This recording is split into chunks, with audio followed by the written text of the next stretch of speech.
Don't settle for fakes. My duel-taining is the real deal. Hey everyone, it's mekklord. Welcome to my ban list, wish list. That was a mouthful to say for some reason for me today. This is like the third or fourth take of this I'm doing. So the gist of it is going to be, I'm going to look at every deck that's like semi-competent, and I'm going to be like, okay, here's how you should know for this, and this, and this, and all the stuff. So, without further ado, let's get started. Okay, so obviously Orcust is the first deck that we should talk about because it is the best deck and the second best deck as well, and potentially even the fifth or fourth even best deck. It's an insane deck played pure. It's a very powerful engine in decks that basically do Orcust stuff and then do something else. Odd Eyes being the prime candidate for that, but also decks like Gandora, Crystal Beasts, and such likes. So here's my first suggestion for how we should nerf Orcust. We ban Mermaid. Basically, it's all coming down to it. We're banning Mermaid. Mermaid no longer in the game. It's a free-to-play card, so I don't think Konami would have like too many difficulties justifying this ban. It's just like, well, justifying, like they wouldn't lose that much money over it, which is, I think, one of their primary concerns when it comes to hitting decks and cards and stuff. So Mermaid to 0, and then we slap some limit 3 on the most important cards, being Harpers and Orcust Nightmare, so that you can no longer play these cards with the very powerful limited 3 trap cards that are Compulse, IDP, Crackdown, and I'm forgetting one, but it doesn't really matter. I'm not forgetting one, there's only 3 really. Well, there's more powerful limited 3 cards. Anyway, so that's my first suggestion for a nerf to Orcust. I think it's my suggestion, so of course I think it's fine, but it's probably the simplest way to go about it. But I also came up with another suggestion. This one. So in this one, we limit 1 Orcust Nightmare. So you can't play Mermaid and Nightmare in the same deck. And this also effectively kills Orcust variants that were using Orcust Mermaid as well. I think this is a pretty elegant solution that leaves Mermaid legal. But like, sure, you can still play Ebly and stuff, but what are you gonna play Nightmare Mermaid for anymore? You know, it's not really good. You can't really play in Mech Knight because Ebly is limited 3. Oh, that was the other limited 3 card I was missing, I guess. And most decks are prepared to deal with Ebly anyway, so it's like, the question you might be asking is, why keep Nightmare Mermaid legal? There's one card that definitely is going to come in the future, because it is part of the World Legacy storyline. I think it's Nightmare Incarnation Idly is the name of this card. So level 9 card, alongside like Deus Ex Crawlers and some Guard Dragon card, plays around the old level 9 shtick. That's not really an archetype or anything, but like level 9 centric kind of deck that could be like playable and fun and not too obnoxious, but only if it still has Mermaid to like make the most basic plays. So that would be the only like real justification for not banning Mermaid. And then we also limit 3 Harpora because I still don't want Orcust to have access to Compulse, IDP, or Crackdown. Like, even if we play only 1 Harpora, first of all, that's a much bigger target for like DD Crow very specifically. Second of all, you can only play 2 of the limited 3 traps, whereas before you could play 3 and nobody could stop you, and that was very annoying for me specifically. And also we unlimit Babel. I don't know why Babel was limited 1 to begin with. It's not really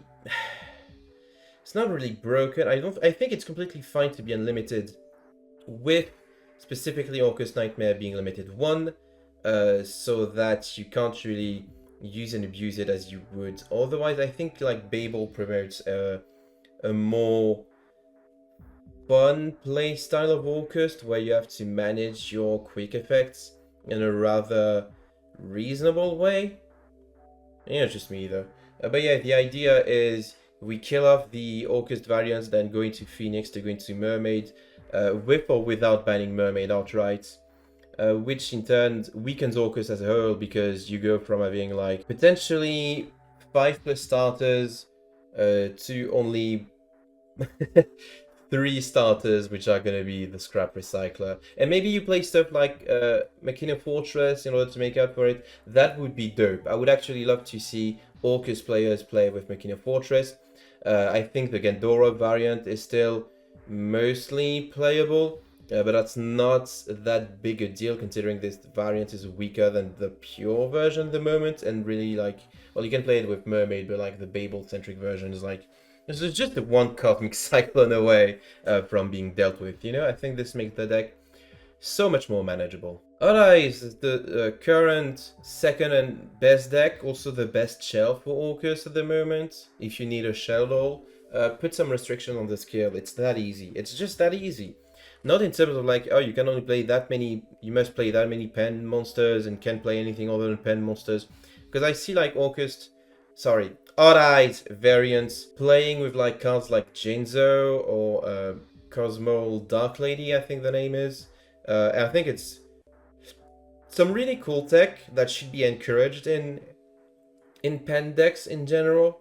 I think it's really dope. But like the easiest way to prevent you from running Orcust is just to put this exact specification on the extra deck. I can only play rank 7s and rank 4s.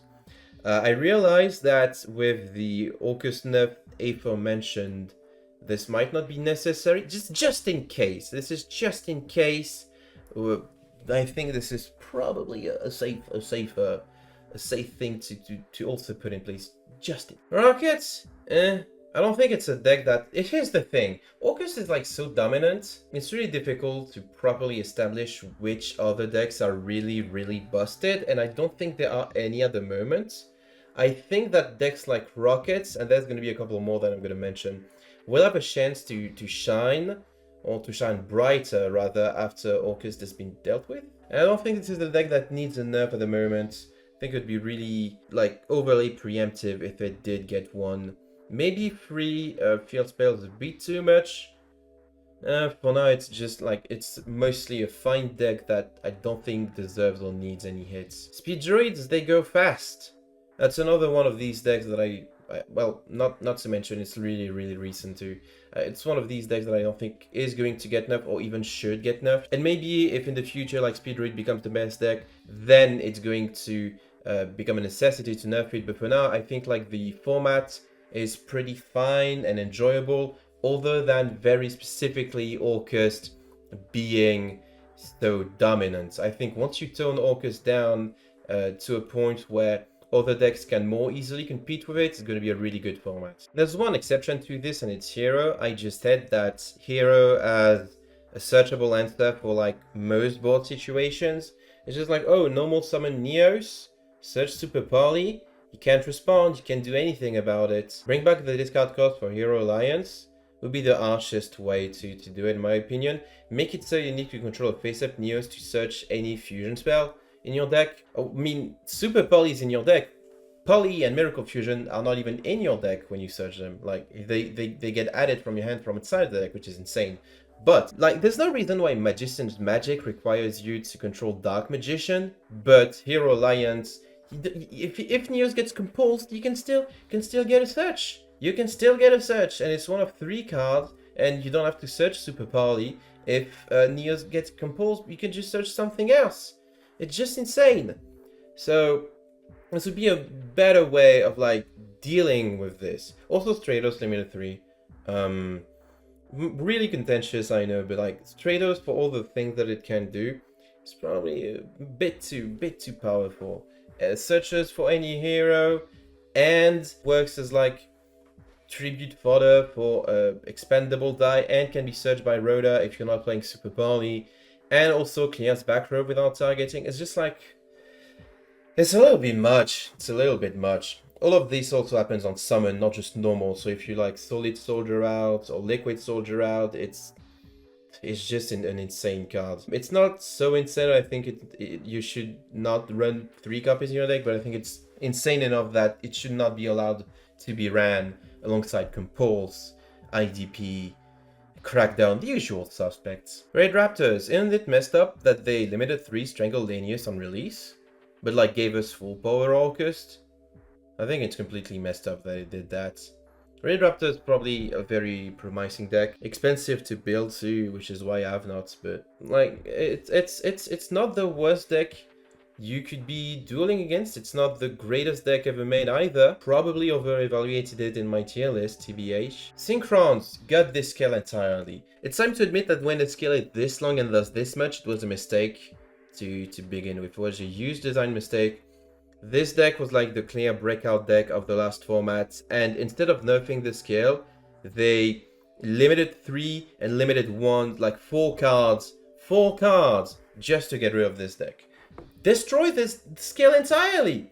There's no reason why you should be allowed to mind control someone's, I don't know, Dengesu or Voidogre Dragon, and just send it to grave and set 2 random Sinner Dragons. It's just insanely bad design. This is the worst design skill of all time. By far. By far. Other stuff, I'm gonna curb here a little. I know this is never going to happen, but here's my wish list. I want Ice Dragon Prison to be limited 1, limited 2, and limited 3 at the same time, so that you can only play 1 copy of it in your deck, and also it takes a limited 2 slot from your deck, and also it takes limited 3 slot from your deck, so that you can't play it with pretty much any good deck whatsoever. This card is just insane. The power level, what were they thinking?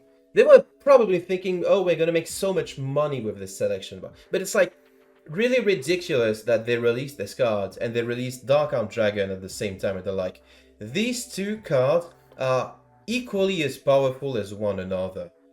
We are very smart. Hey everyone, it's mekklord again, and you might notice that I am wearing a different attire than in the rest of the video. That's because I'm recording this part afterwards. Whilst editing this part of the video, it has come to my attention that I have made a crucial blunder. I originally had, what's it called, Signet Crosswipe there, moving to limited 3, but then I realized that just nerfs Cybers even more. All it does is make it so you really can't play it with Sam engraved, also Cybers, which is pretty bad. So instead I've positioned a Mirror Force here because I think Mirror Force could be unlimited at any time and still be hardlocked at 1.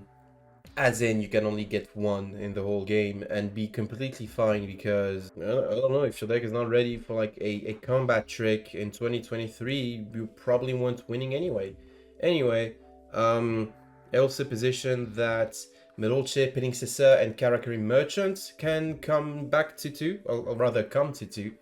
My reasoning behind this is Konami is never gonna unlimit them, because they might be a little bit too good at what they do, and they're not gonna, like, I don't think moving them to limited 3, especially for Karakuri, would be like a good thing. So this kind of helps them be a bit more consistent without being overwhelming, you know? It helps the deck being a bit better and not too good. Also, I want to mention that I've seen this post on Reddit from this guy who was like, just unban everything. Just unban every old card, and a lot of these explanations are very ludicrous, but to be fair, the guy said that everything you agree with is serious and everything you disagree with is a shitpost, so it's completely fair. Skill buffs, they should buff a whole bunch of skill, but this one first. I watched the Archetype Archive on Jinzo, you know, Rank 10 Yu-Gi-Oh, really good video. I want to play Jinzo, I want it to be good. I don't know what you do to make this scale good. First of all, you can remove the machine lock on this scale, I guess. That's annoying. Don't put that in the scale. I don't know, maybe you give an additional normal summon. I don't know, I'm just coping again, but give me an additional normal summon for Jinzo at the very least. You want me to summon Jinzo? Give me a normal for Jinzo. Just let me summon Jinzo. It wouldn't be the worst thing that to happen to Duel Links. That's it for the video. Thank you for watching. If you agree or disagree, let me know in the comments. And I'll see you guys and gals and non-binary pals next time.